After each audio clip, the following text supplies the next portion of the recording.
Hello, hello, hello, and welcome back to another episode of Rise of Empires, Ice and Fire. I was going to call it Ice and Fire, Rise of Empires. I don't know what I was going to call it. Welcome back. Thank you so much for all of your previous views, likes, comments, subscriptions, which has been fantastic. We are slowly, we're above 500 now, and we are on the way to the 1,000. Let's keep it up. It'd be really fun to get there and to come and join some lucky person, or lucky. Hey, you're going to be lucky to play with me. No, just to come and join someone and play with somebody in the game themselves. Right. This is another episode about Reign of Chaos, Total War, and this is going to be a little bit, let's talk about Alliance Centers and Alliance Center placements. The last episode we talked about kind of tactics in terms of, when you're starting a duel. Now, today's a Sunday, so we're about to duel, and I'll be live streaming that in about an hour. You're not going to see this because this video will come out after the live stream, but that's fine. Okay, so when Reign of Chaos starts, you are given the opportunity in here. Not here. What am I doing? In here. Sorry. In here to build your alliance centers 1, 2, 3, and 4. Now each center can only be placed in a particular belt, and we can see that by going like so.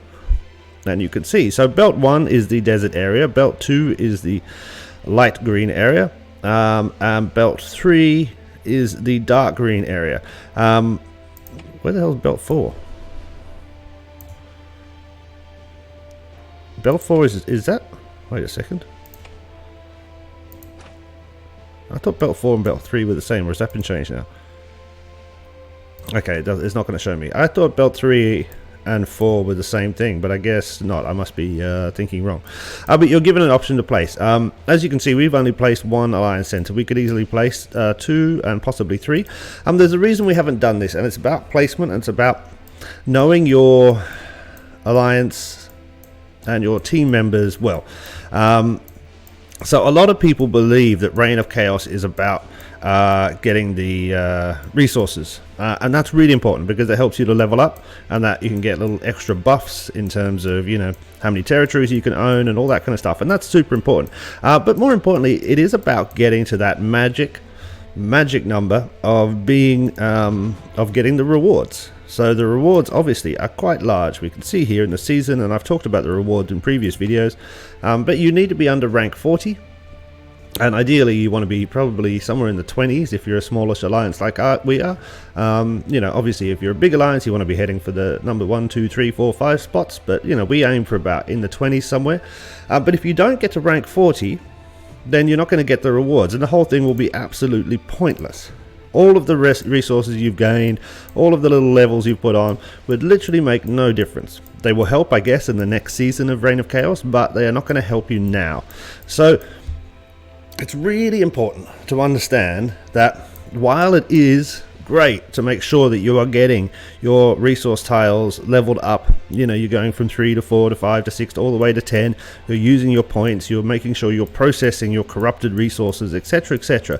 It's far more important to make sure that you actually win the duels, consistently win, earn the points, and level up in the ranks.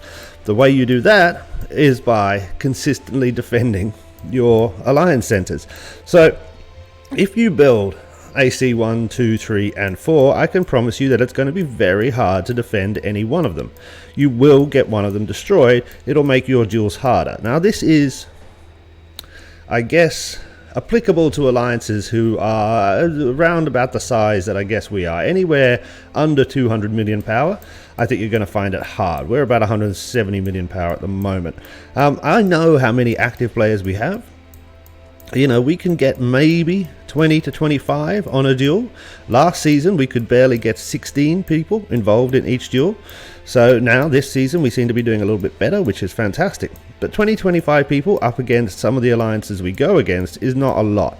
If you've got less than that active on your duel days, then I promise you building all the extra ACs is just giving your enemy team more things to destroy and more points to earn. You're going to lose more points, and it'll make it harder and harder for you to actually rank. The whole point, Reign of Chaos, is to get to those rewards. So we've only built Alliance Center 1, and we have not built Alliance Center 2 yet. We have not done that because we know that once we do, and we will build it, but once we do, half of our players are going to leave around Alliance Center 1, and they're going to go sit at Alliance Center 2, and they're going to get the better res tiles, and there'll be better zombie monsters and all that kind of stuff to kill, which is fine. And we don't ever, well, we get slightly annoyed about it, but we don't force people. We don't like to force people to do stuff. This alliance is based pretty much on neutral cooperation. We don't like to have too many rules, have to do this, have to do that, etc, etc. It's not our style. So we know that's going to happen, and that worries us. And by us, I mean the R4 management team. That worries us because then we know that it'll be harder and harder to defend Alliance Center 1. Now, at the moment, we're actually looking pretty good. If we, where is it? Zoom out. There we go. If we zoom out, you can see that we have our Alliance Center here. Now, we join together with the other alliances. With the other alliances, I don't know what I was doing there, sorry. With the other alliances in our province, I think the top 7 or 8, the top 3 or 4 teams at least, all join together. We can come and see here. This is, who's this? TWS, who's ranked, I think, number 3 or something like that. Come even closer down into the corner, and we've got IN, who should be, I think they're the biggest alliance in our state. And then we scroll over here, and there is somebody else. Who's this? SVG, again, one of the top 3. So the top, let's have a look at who joined in. I think it was Lord Info rankings. So in TWS, SVG, LHM did, we did, WFT did, I'm pretty sure. I don't know, RNN must have. A few of the others, TTR I know is around somewhere, but it was quite a large group of us decided to put all of our alliances as close together as all our alliance centers as close as we could, and then use our farm accounts as well, our farm alliances. 5EX did. I don't know why I clicked there, sorry. I wanted to zoom out again, like I saw. There we go. We wanted to keep as much of a kind of thing. So we've created a kind of corner here where hopefully we are formidably defended against, there's SVG, Farm Alliance, cool. So we're formidably defended against attackers. Now, it might be in your state you are not as, there could be a little bit of civil war going on, you know, nobody is, you know, working together that much, but I promise you it will come in time. Usually after the first season or 2, I've noticed that most states do join together and start to kind of work together during the the Reign of Chaos phase. But if not, if you are just by yourselves, what are you going to do? So basically you should always be placing yourself in a corner that is giving yourself space around the sides. Who's this over here? I don't know who this is. WFT, oh, they're on their own over here. Okay, fine. But you can see they've placed themselves in a corner, so they're blocking off these edges here, so nobody can attack. So they've got two ways to attack, is either coming from this side or coming from this side, or I guess this side, so this area over here. And that is, you know, the best defensible. Now you can also see, ooh, I haven't seen this. Interesting. So they've gone for a nice little barrier around the edge. That's not a bad idea, and it's something I did want to try with our alliance. As you just saw, and we'll go back and look at our alliance center 1. We don't really have the discipline for this. We are, as I said, a little bit kind of... oh, so they've come in and joined it up with their, what must be their farm, and then come down, have they? Oh, not really come down, but yeah, a little bit. That's cool. I like that. That's a good, you know, that's using their farm in a great way, and it's also, yeah, that's a good little protection thingy majiggy if it's just you and your farm alliance. I like that. I would highly recommend that.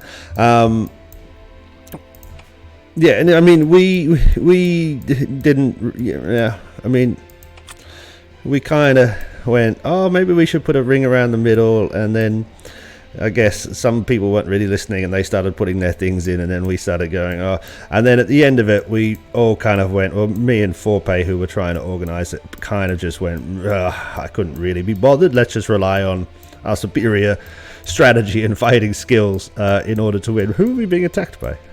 Who is attacking Nuno? Sorry, 1 second. What's this? Why are we being oh, it is, I guess it is King Alex is doing it. Oh, from ONI. They're big alliance, eh? I wonder if I can defend just for fun. How long will it take me? A minute? No, I can't. I won't be there in time. Oh well, too bad. No, you should have had a shield on. You know that. Kill event weekends always have a shield. This guy doesn't either. Oh, I'm gonna have to kick some butts. Right. Oh, I'm being attacked over here as well. Shruti, come on! You've been with us a long time. You know to shield up. I said this in the Alliance and You video the other day, that not shielding is you're just not taking part, and it's kind of frustrating because we just lose points, and it's not that big of a deal, I guess. We don't really care about our ranking, but it does kind of hurt. It is work that we put into it, and it feels like other people are not caring about that work. It's a bit of a slap in the face. Anyway. Let's get back to this alliance defense. So basically, if you're going to do it on your own, you want to place it in a corner. I would suggest that you definitely want to try something better than we do, and possibly have some form of ring defense. Now, if we go down and have a look at in, which is what I think the best one this season in our state. Yeah, so basically they've created this nice space in the middle, which is where they can then place their thingamajiggies, bases, when they need to. They have their most strong things within the front two corners, yeah, facing out, because that is where the attacks will come from. Behind is obviously the edge of the map. They've then put their production units, which they don't have a lot of offensive and defensive capabilities, in the back as well. You can see spreading all the way down this in a diagonal, and then they've got their other kind of attacking ones pushing all the way up to the corners here. There's a few obviously bits and pieces where they haven't had enough or tried to fill stuff in, and in between they've also put this gap. This is, I guess, kind of what you could consider a defensive wall, because if you've got an alliance who is, say, attacking through here, and they're attacking this one, Oxidius, it's very easy for you to go and take all of these tiles, occupy them yourself very quickly, and by doing that you utilize the 5-minute rule, where tiles can't be attacked if they are been taken over within the first 5 minutes. And you can do that again. So effectively what you're going to say, if you time it right, that's 5, 10, 15, 20, 25 minutes you can add to the time of attacking. Now, time is a really important thing, because if at the same time you are attacking them, that 25 minutes could give you the opportunity to destroy their alliance center, or for the alliance center timer to run down, etc., etc. So I love this idea of having these spaces, and I really wanted to try it at our center, but as I said, that's we're all a bit laid back at what we do. Wait a second.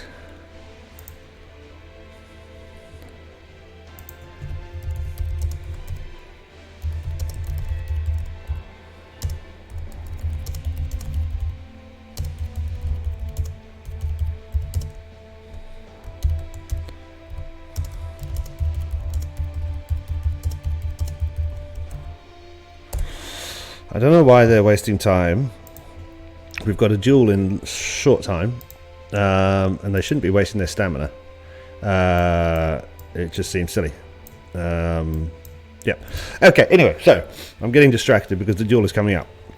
Right, so we have a certain numbers of defensive ways you can do it. As I said, I believe what In has done down there, which we just saw, is probably one of the nicest ways, because effectively the further you can push somebody back, this is not us, the further you can push somebody back from your alliance center, the longer it's going to take them to get there, the more opportunities you have to defend. Okay, so it's seriously important that you make as much space as possible between the center of the alliance and the edge of your honor structures. We could have done better, but as I said, we're kind of happy with what we've got. After that, of course, you've got the tiles that you need to tile out. Ours are blue because I'm in my alliance. Enemy ones, not enemy ones, other ones in the state are always white. So this is, I guess, friendly tiles. And then you have our purple ones, which are enemies. or red if it's actually during the duel itself. They are purple after the enemy has left the state or after the duel is over. And what you do not want to leave purple tiles in your state at any point. Effectively, a purple tile is going to give somebody the opportunity to earn the resources in your state, but it also gives them the opportunity to come back at some point and to use those tiles as another road towards your AC or something, etc, etc, etc.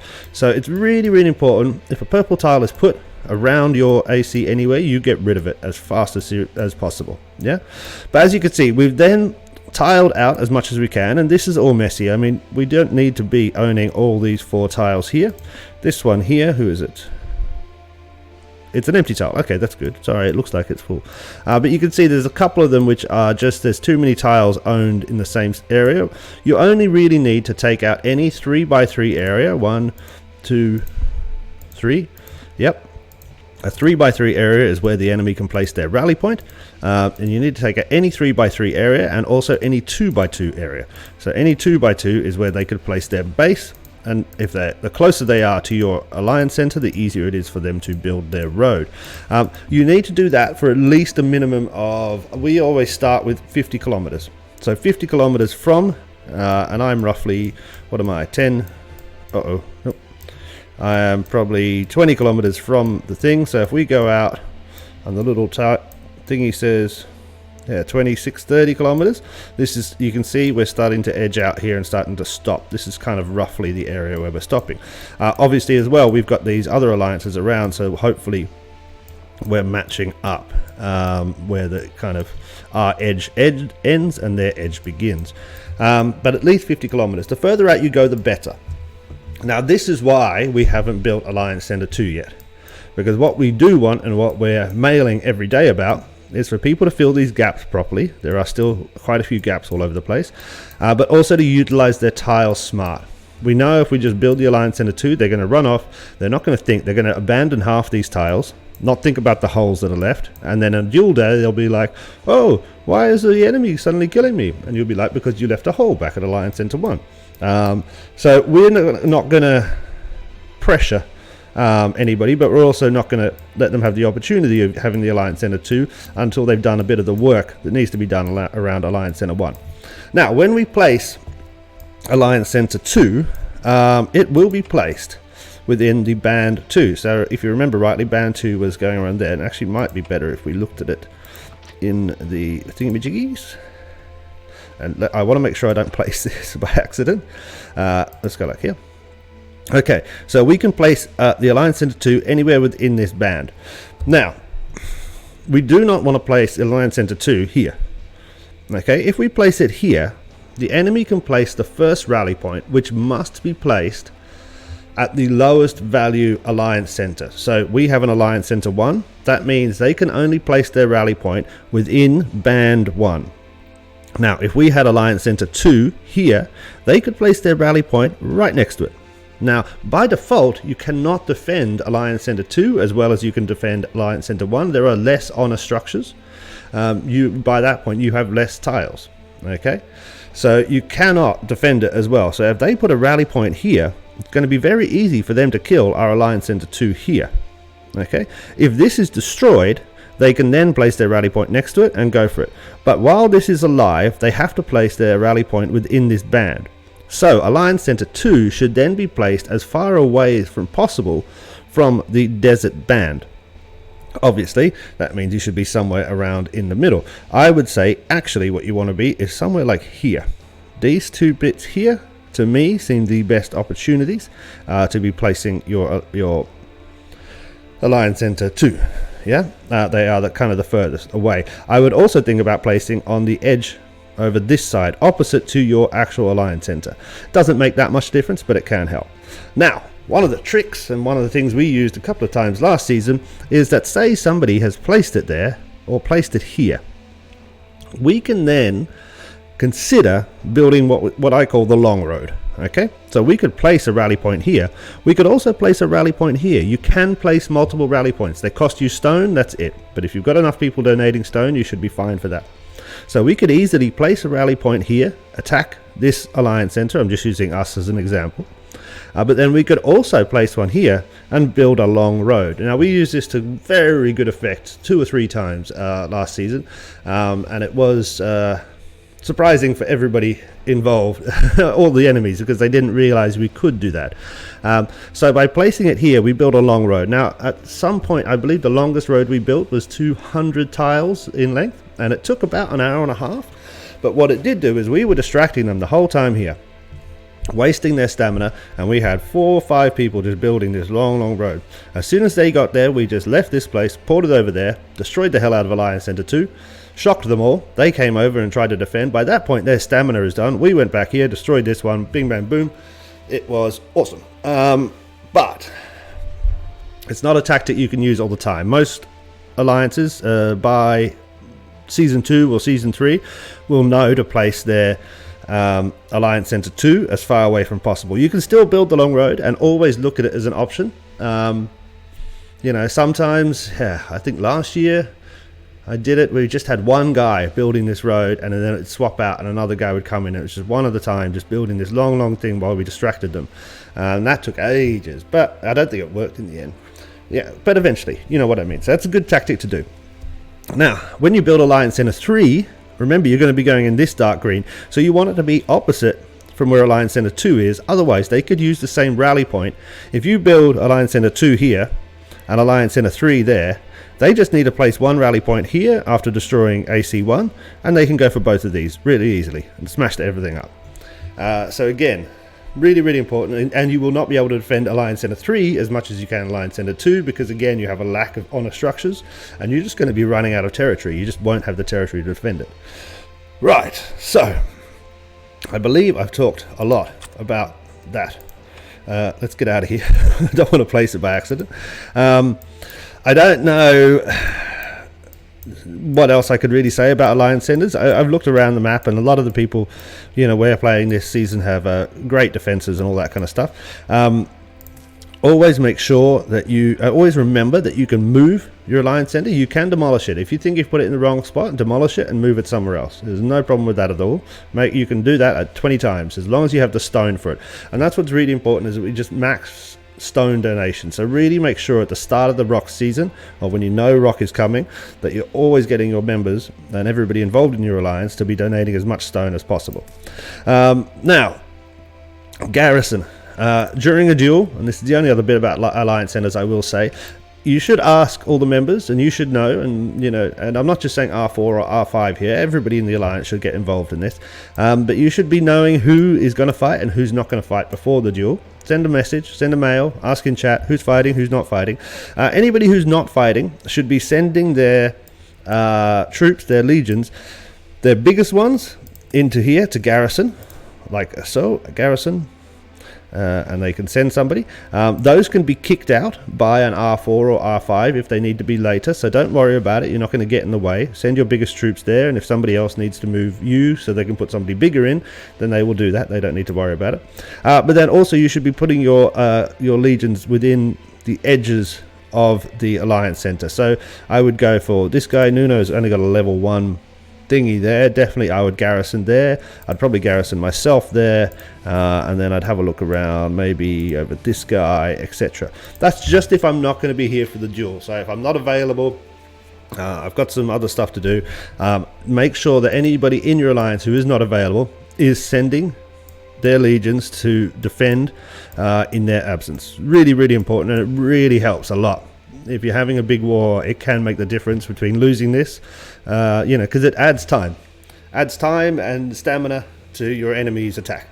So I think I've waffled on enough about Alliance Centers. I'm sure there'll be lots of questions down below, and I can always do more videos.